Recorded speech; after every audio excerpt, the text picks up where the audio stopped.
Hey guys, this is Tim from Legally Armed, Lock Loaded and Lawful. And today we've got Johann Dreyer from the Pretoria branch of Legally Armed. And we're going to be chatting to him today about what he does in his business, where he's allocated, what areas does he allocate it to, and how he can help you with your firearms licensing needs. Hi Johann, welcome to the show. It's really, really good to have you on.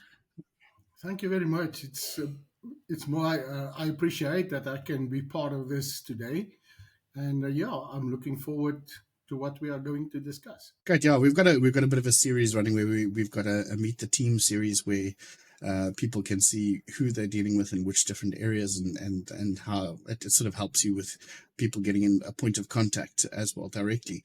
So let's firstly talk about your area of responsibility. You are known as, a lot of people know you as Legally Armed Centurion, but actually you're Legally Armed Centurion Pretoria area.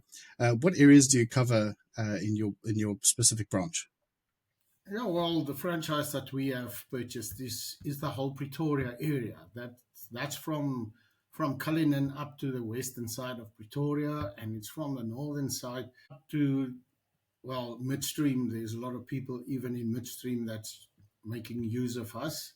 So yeah, we've really got a sort of a vast area that we are supporting people with their firearm applications and all the relative things that's according to the firearm licensing. Yeah. No, no, there's so many services. People often think about legally armed with only just firearms applications like licensing and competency applications, but there's so many more other services that we offer. We've got insurance, for example, where you can insure your equipment and your firearms, everything up from bows and arrows to fishing equipment, for example, and that sort of covers all of that stuff. Because I mean, we all know, we've all heard a story of a guy who's just bought his brand new rifle. He's got a very expensive Swarovski scope on top of his rifle, and he takes it out for his first hunt, gets out the bucky, has a trip, and then there's his brand new scope in a bit of a pickle. So it's nice to have insurance to cover these things. And often you'll find the scope, for example, is more expensive than the rifle itself. That's true. So we've got insurance for that sort of stuff. We give legal advice as well. We've obviously got the attorneys that work with us, Johann Martin being one of them, for example. That's great. And then various other things like estate firearms. So what often we found is that people have family members who have passed away, and they don't know what to do with the firearms that were in their possession at the time. They don't know how to navigate the process of transferring it. And then we encourage them, rather than to go and hand them over to the police, to rather relicense them or transfer them over to someone else. And Legally Armed helps with that kind of stuff too. So how long have you been in business with Legally Armed? How long have you been doing what you do? Well, we've started in 2014, so we are 10 years now in the legally armed family, and we certainly love what we are doing, because there's so much feedback that you get from people that are so satisfied with what we are doing for them and how we assist and help them in getting their licenses up to the point where they sit with the license in their hand and they can use the firearm to its full potential. So Yeah. that's a vast area that we are doing. You've talked about some of the insurance and those stuff. We also got a system, the SMS reminder system, which I can also quickly elaborate on that. So when people are making use of us, we automatically put them onto our SMS reminder system. We know that the SAP are supposed to remind people that there's a license to be renewed and so on. That's not always working. I know of people that receive this information after the fire has already expired or something like that. Mm. So this system that we are doing, we put them onto our SMS reminder system. So they get a reminder from us that there's one or two, or it depends on what firearms that's got to be renewed. And then we take it from there and we assist even these, like I can say, some of the older clients that we've already put onto the system. So they they don't get into the point of expired licenses, which is a Yeah. total different story at the moment. That's also according to, I can just elaborate quickly on that. Even expired licenses can be relicensed at this moment in time because of the uh, the ruling of the court in May of 2022, which clearly stipulated that the firearm is your you've bought it. That's yours. That's your property. The SAP can't take it from you. So even if it's with an expired license, the thing is you actually can't use it. That's where the problem is coming in. But they can't take it Mm. away from you. But there is Yeah. now, according to that court ruling, that you can relicense that. It's a new application, it's not a renewal, but we even help in that whole system as well, Mm. because there's some argy-bargies and things that you got to look into when you're doing that as well. God, it's quite a process. I mean, it's not an impossible thing, and a lot of people at one stage were panicking, thinking that they'd have to hand over their firearms and they'd have with the legally being able to get a new firearm. But it's quite a simple process that legally armed can deal with. I mean, it's gotten to the point now where we've got a good understanding with SAPS, where, for example, your firearm doesn't even need to be handed into the SAPS office. You go in, they give it an inspection, they check the license. Correct. And the serial That's correct. number are matching. You submit the necessary paperwork that Legally Armed does for you. We do all the background checks. We do all the crime statistics, all of the stuff that's involved in an application, and we send you the right amount of copies that you need for it too, and motivation letters and things like that explaining your situation, because we know life happens. I mean, you started in 2014, for example. So now 2024 is 10 years. So you're probably sitting with quite big batches of people that you helped back then, now coming back to you for the renewal of their rifles and their SLRs and that kind of stuff. So it's really important stuff, but I like to also think that Legally Armed just takes the hassle out of the whole thing. I recently realized that, well, not recently, last year, I realized that my license was about to expire this year, and I was within the 90-day period, and it was literally a quick phone call. I got sent a quick questionnaire. I filled in all the details of where I was, my address, that sort of stuff, sent pictures of my safe where it was installed, and within a day or two, I had my documents couriered personally to me. I went and handed it in at SAPS, did my fingerprinting and all that sort of stuff, and that was it done. And the other day, I got an SMS from the SAPS office saying that my license was ready. And I went in, I picked my license up. We don't need the competency card anymore. They don't issue those anymore. But I did a competency renewal and a license renewal, and it was, I think it's 6 weeks at the most that it took for the whole process, and that's for renewal. I've heard of guys doing brand new applications that are getting their licenses in 4 weeks. A friend of mine got his license renewal in 2 weeks. So the idea that things take a lot of time, they do if you don't know what you're doing and that you're struggling to get all this process done. It's not difficult, however, if you make use of Legally Armed, for example. Yeah, well, I can elaborate a little bit on that. This in this week again, I had a person calling on me and say, "What will I ask him for a motivation letter?" There's so a misunderstanding about the motivation. Uh, People think it's a letter. It's just a letter that's got to be written, and a motivation can be anything from 12 to 22, 25 pages. It depends on what caliber, for what purpose, what is the motivation that you've got to do around that specific firearm. So Yeah. people got this misperception that it's only a motivation letter. Then once we have compiled the document, let's say it's a new application, it doesn't matter for what, but let's say it's a new application. We assist the people with the completion of the SAP forms. We do the motivation. We put in all the uh, supporting documents. We even certified, because we are we can certify the documents that's got to be certified as well. Um, and so when you come to me and you get your document, it's something like 40, 50 pages document that you got uh, as an application that you got to hand in. So it's not only a few little pieces of paper that's hanging around. So just to get that misperception out of the way. So it's not a motivation letter at all. It's a Mm. whole motivation It's a whole consisting of document, yeah. exactly sure. And it includes things about where you work, what does your day-to-day life look like, where do you drive to, do you drive through dangerous areas, do you come home late at night, are you a shift worker, those sort of things. Do you go fishing? That's why you've got to also list things like your hobbies and stuff like that. If I'm a fisherman that does sea fishing at night, it makes sense that I'd want to have a firearm with me, because it can be dangerous out in the wilderness of the beach in the middle of the night. I know a lot of people that have had problems like that where we have been attacked.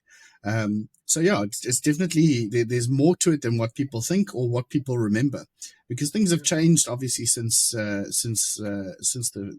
2002. I mean, Legally Armed, I think, just recently had their birthday. We've been going for a very long time now. It's 20 years, or so, 20 years. So we're one of the oldest organizations dealing with the Firearms Control Act and the administration of the Act. And that's often the most important part. So I'm gonna be throwing some statistics your way, because we like to do a little bit of education here too. And in South Africa, a lot of people get told constantly that if you own a firearm, you're 4 times more likely to be attacked with that firearm or killed because you have the firearm, that having a firearm makes things dangerous, and that your firearm is going to be stolen, and that 4 times more likely lie that has been spread by certain anti-gun organizations. We often see it parroted with the previous police minister, for example, Bheki Cele.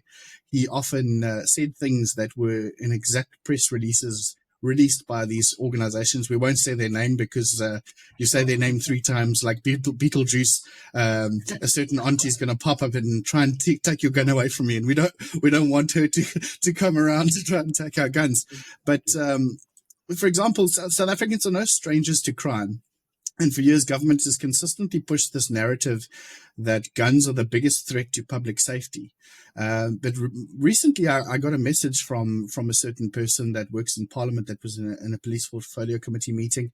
And the latest data from Statistics SA paints a very, very different picture to guns being the biggest threat to public safety. And it's one that's challenged a very widespread belief of firearms being the most prevalent in crimes. And we know that firearms are certainly involved in violent crimes in the country. And most common weapons used in incidents of street robbery, assault, and sexual offenses are actually not a gun, but a knife. And the data that came through from Statistics South Africa, and we've been saying it for years, because there's a certain thing that happens when they release the crime statistics once a year. They release them, and there's a category where there's no weapon used in the murder, and it's quite a large number, but they don't put it in on purpose, because then it makes it look like firearms are the most prevalent. And the current data shows. And I think this is in quite a short period. I think I must just quickly check what the date is. I'll put it on the screen later on when I do the edit. But in street robbery in South Africa, in 71% of the reported street robberies where a weapon was used, only 42.3% of the incidents involved a firearm. 44.8% of the incidents involved a knife, and 29% of the incidents there was no weapon used at all. Sorry, you were saying?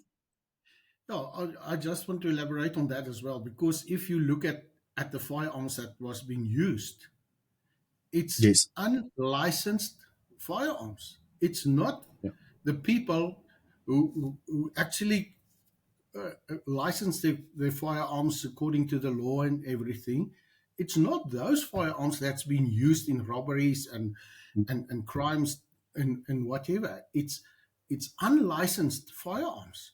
That's Yeah. firearms that have been stolen or something like that, and that's what's being used. Not the person who's got the responsibility when he licenses his firearm in the proper way.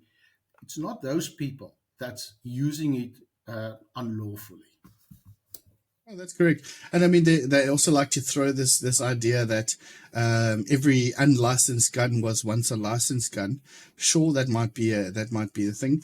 But when we hear about crimes being committed in terms of firearms theft in South Africa, we hear about police stations like Norwood Police Station who have had their SAP stores pilfered, SANDF bases that have grenades, RPG, firearms and stuff like that taken from them. We don't hear in the news about 20 houses were hit today and firearms were taken from all 20 of them. That's not the case. It's the police stations. And I mean, we've got this case now with Detective Charles Kinnear, who is investigating firearms to gangs. Where there's a massive case going on with Nafees Modak and irregularities in the firearms licensing that comes from the CFR itself. We had a general, not a general, a colonel that was in charge of the CFR at one point that was selling guns to the Western Cape gangsters. He was selling up to, I think it was something like 3,000 firearms that he had sold to Western Cape gangs. So it's not necessarily the South African public that's perpetuating this, and this comes through on the stats. So for street robbery, we saw those numbers. For assault, and in 55% of the reported assaults where a weapon was used, a knife was used 40.1% of the time. A gun was only used 12.3% of the incidences, and the rest of it, which is the major cause, 45% of the incidences involved no weapon at all. And this next category is a very hard category to look at because it involves sexual violence against women and children, and it's a very contentious topic in South Africa because we talk about gender-based violence in South Africa, and a lot of people would like to say that if there's a gun in the home, the man is more likely to use it against his wife and his children to perpetuate gender-based violence. The numbers that we're seeing paint a totally different story. So in the reported sexual offences where a weapon was used in South Africa, the guns that were used in those instances was 12.9% of the instances. A knife, 32.3% of the instances. And the major weapon used in sexual offences in South Africa at 45.2% of all the incidences reported was an axe or a panga. The rest of them, where no weapon was used, is 73%. So I mean, it paints a very, very different picture to what we're being told and what we've been told in the past by government. So the latest crime statistics from StatsSA make things very clear, and we've been saying this for a very long time as well, is that it's time for government to reevaluate its approach, and that guns are not the only or even the most prevalent problem in violent crime in South Africa. The most prevalent problem is that we've got a violence problem. It's not the method of being used. Because drunk drivers get behind the wheel of a car and kill people, are we going to now ban people's cars? That's the kind of approach that they're taking. So yeah, that's the latest statistics that came out. That's very, very recent. That came out yesterday. Yes. And I thought it would be interesting to put into our podcast. And it's something that you can also use as well. I mean, we obviously have our chats to people around Breyers, and we come across people at different areas. And I mean, you deal with the police a lot. You can also let them know these things too. I'm sure they're well aware. I know working with the police and working with security companies for many years on farms and in suburban areas, I saw a lot of knife related attacks, and that's what brought me to start investigating this kind of thing. And then the other thing that we don't see, and we'll probably see the numbers coming out soon because I've requested it, is the murder statistics that come out every year. If you've been watching KZN over the last couple of months, you'll see that SAPS has been very trigger heavy, and they've been taking out a lot of these bad guys with firearms over the last couple of months. In our murder statistics in South Africa, whether murder is self-defense or whether it's intentional murder or negligent murder, it's still considered as murder. So they categorize all these statistics into one. So when the police shoot someone in self-defense or shoot a criminal like they have been shooting, that gets included in it. And what we need to find out now is how many of the cases involving murder of a firearm is in self-defense, firstly by civilians, and secondly by the police. And that'll tell us also a different picture about what's going on. So yeah, that's a little bit of interesting information we've found out, and I think our viewers will enjoy it too. What do you think about it? Is that something that you expected and sort of have looked at throughout the years? We when we do, especially when we do a self defense application, we are looking into this sort of crime and crime stats for different areas. It depends where you are living and which police station are the police station for your area.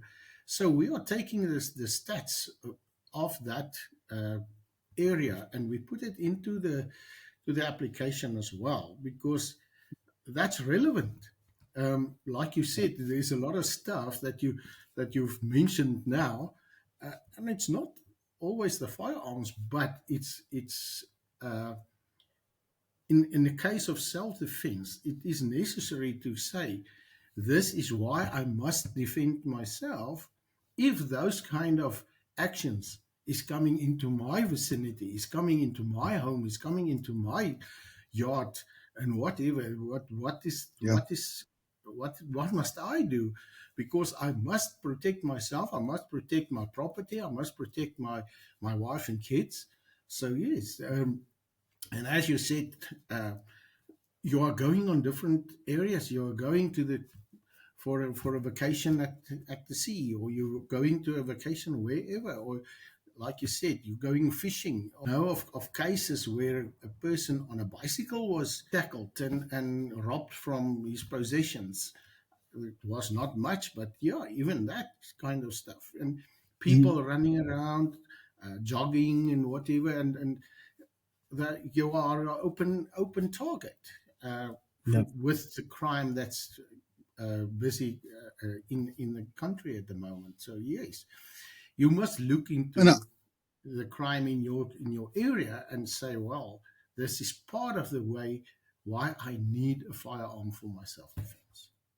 I found out when I did my application now recently that I need to take my firearm with me when I go to the little kiosk downstairs. So I literally walk downstairs, turn right, and literally 50 meters there's a little kiosk, and I can go and get things that I need, like milk and bread and that kind of stuff. And I found out through my application that 2 months before I applied, there was a shooting outside the kiosk where two people were shot. Thankfully, they didn't pass away. And I was quite shocked. I went down to go and look, and I actually could still see the bullet holes in the wall and the little arrow where SAPS had stuck the sticker next to where the bullet hole was. And I was quite shocked. This is literally on my doorstep. And you don't think about these things. You go to the shop and it's up the road. You think, I don't need to take my firearm with me, put it in the safe quickly, and then quickly go with it. You get a bit complacent. So it's also, it shows you what's happening in the area around you too, so that you can be more aware. And self-awareness and situational awareness is always very important when it comes to carrying a firearm. No, even the spikes on the road. If you are a Yeah. victim of that, I mean, those people do it with a purpose. Why do they put the spikes on the road? It's to tackle you when you're vulnerable. So that's one of the cases as well, because those kind of incidents is happening, and you can't close your eyes for that. So And it's in every major city. We've got it here in Cape Town on the N2. They call the N2 Hell's Highway because of the amount of incidences that happen where blocks and bricks and spikes get thrown on the road. So yeah, it's very important. So legally armed will help you get that process going, so that you can be legally armed and you can legally defend yourself when it's necessary, and legally hunt and legally sport shoot and enjoy the various activities that we've got when it comes to owning a firearm in South Africa. We're actually quite blessed when it comes to being South African. I know a lot of people like to complain, but I spent a lot of time in other countries recently. I spent some time in Europe. You can't get a firearm there. It's not easy. And there's a lot of crimes being perpetuated there too, and that people have no way to defend themselves. They can't even carry a pepper spray. It's illegal to carry pepper spray. Yeah, I spent time in absolutely. Israel. I spent time in Israel, for example, where there's massive terrorist attacks happening on a regular basis now. It's not that easy you can't just go to the store and apply for a license for an AR or an AK to defend yourself on a kibbutz. There's a whole process that's involved. If you live in certain areas, you can't own a firearm. So we're actually quite blessed in South Africa, and I think second to America, South Africa is quite good when it comes to firearm ownership. Yeah, no, for sure. That's so much. You've got so much probabilities, for different kind of firearms and whatever. Because people, not all the people like hunting, but hunting rifles, self defense, whatever, sport shooting, and so that's becoming a big sport at the moment. Sport shooting. If we look at the And amount of particularly with women, the amount of women that are getting involved now in sports shooting yeah, is incredible. It's really nice to see. yeah, that's true. If we look at the amount of sport shooting applications that we do, that's actually marvelous. Yeah. No, it's good. It's good to see. And that was going to be my other question. Over the years since 2014, have you seen an increase in the amount of people wanting to be legally armed? Well, everything in this country is linked to economics. So at some point, when it's going good economically, then you see there's an increase in firearm applications. And when it's getting a little bit tougher, then you see there's a decrease in the amount of applications. So yeah, there's a lot of external influences that also influence our business as such. But still, we still see that people are still. If I can tell you this. What do we normally do is we see each and every month what is the new applications or what is the renewals, and the new applications, it's far more than the renewals.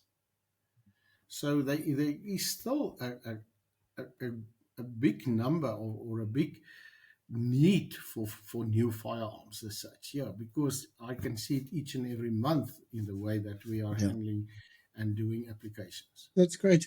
Well, it's been fantastic chatting. Let's talk about how people can get hold of you, the contact telephone number and email address. And I know each individual branch of Legally Armed has a Facebook page, so I'll put the link up to that as well.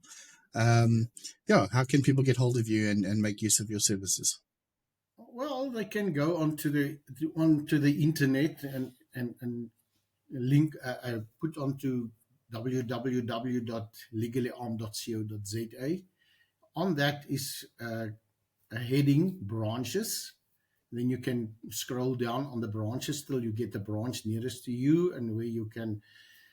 Our contact details it's my wife's name, because, as I said earlier to you, because of the lot of Johanns that's in Legally Armed, we decided to put on my wife's name. So it seems that my wife is doing the emails and stuff, but it's actually me. It's just to get this sort of